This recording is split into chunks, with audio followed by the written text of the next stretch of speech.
गणेशोत्सवाच्या 10 दिवसाच्या कालावधीत 37,16,512 प्रवाशांनी पुणे मेट्रोचा प्रवास केल्याने मेट्रोला 5,67,27,000 रुपयांचे विक्रमी उत्पन्न मिळाले। गणेश विसर्जन मिरवणुकीदरम्यान पत्रकारांसोबत गैरवर्तन झाल्याचा प्रकार घडल्यानंतर काल पोलीस आयुक्त अमितेश कुमार यांनी बैठक घेऊन पत्रकारांच्या सुरक्षितेसाठी नवीन कार्यपद्धती निर्माण करण्याचे आश्वासन दिले। येत्या 12 ते 14 सप्टेंबर दरम्यान औंधमध्ये भारतरत्न पंडित भीमसेन जोशी संगीत महोत्सवाचे आयोजन करण्यात आले। या महोत्सवात बेळगावचे प्रसिद्ध बासरी वादक राजेंद्र कुलकर्णी यांना भीमसेन जोशी पुरस्कार देण्यात येणार आहे। मराठा साहित्य परिषदेच्या बालवाङ्मय पुरस्काराचे पहिले मानकरी बाल साहित्यिक संजय एलवाड ठरले आहेत। त्यांच्या जिब्राच्या कथा या बालकथा संग्रहाला हा पुरस्कार जाहीर झालाय।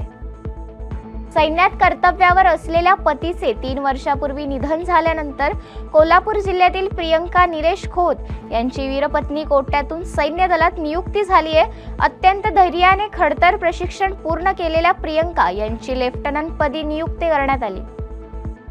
सुपरस्टार कमल हासन आणि रजनीकांत 46 वर्षांनी पुन्हा एकदा मोठ्या पडद्यावर एकत्रित दिसणार आहेत। दुबईमध्ये झालेल्या नेक्सा सीमा अवॉर्ड्स दरम्यान कमल हासन यांनी याबाबत घोषणा केली। ट्रम्प टॅरिफ लागू झाल्यानंतर भारताने अनेक देशांसोबत मुक्त व्यापार करारांवर चर्चा सुरू केली असून युरोपियन युनियन टीम चर्चेसाठी काल दिल्लीत आली आहे। युरोपियन युनियन सोबतचा व्यापार करार भारतासाठी फायदेशीर ठरणार आहे। चीनमध्ये सुरू असलेल्या महिला हॉकी आशिया कपच्या सुपर 4 मध्ये भारताने सिंगापूरला हरवत आघाडी घेतली आहे। या सामन्यात भारताकडून नवनीत कौर आणि मुमताजने हॅट्रिक गोल केले।